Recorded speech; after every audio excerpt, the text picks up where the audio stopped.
અમદાવાદમાં વિમાન દુર્ઘટનામાં મૃત્યુ પામેલ કપડવંજ તાલુકાના વડાલી ગામના નવયુવાનનો મૃતદેહ પરિવારને સોંપવામાં આવ્યો। અમદાવાદમાં સર્જાયેલ વિમાન અકસ્માતમાં ખેડા જિલ્લાના 16 મુસાફરોના થયા છે મૃત્યુ।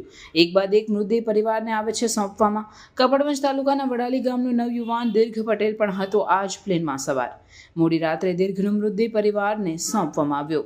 યુવાનના અંતિમ દર્શન માટે ગ્રામજનો સહિત સ્થાનિક નેતાઓ અને અધિકારીઓ વડાલી પહોંચ્યા।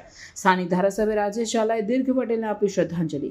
પ્રાંત અધિકારી, મામલતદાર, ટીડીઓ, સ્થાનિક પીઆઈ સહિત અનેક અધિકારીઓએ પણ મૃતકને આપી શ્રદ્ધાંજલિ। ધારાસભ્ય રાજેશ ઝાલા હતા પરિવાર સાથે વિદેશ પ્રવાસે। વિમાન અકસ્માતની જાણ થતાં જ પરિવાર સાથે ભારત પરત ફર્યા। દીર્ઘ પટેલની પોતાના વતન વડાલી ગામે નીકળી અંતિમ યાત્રા। વડાલી ગામના સ્મશાનમાં દીર્ઘ પટેલનો કરવામાં આવ્યો અગ્નિ સંસ્કાર।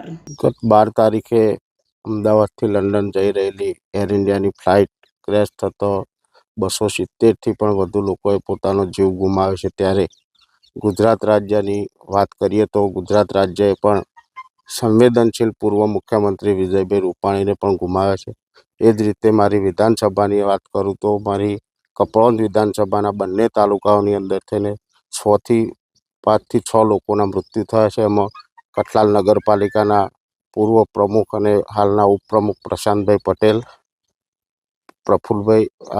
દીર્ઘ પ્રફુલભાઈ પટેલ આજરોજ તેમને મૃતદેહ એમના નિવાસ સ્થાને લાવ્યા અને આજે અંતિમ યાત્રા હતી ત્યારે તેઓ પણ ખૂબ જ દુઃખની બાબત છે।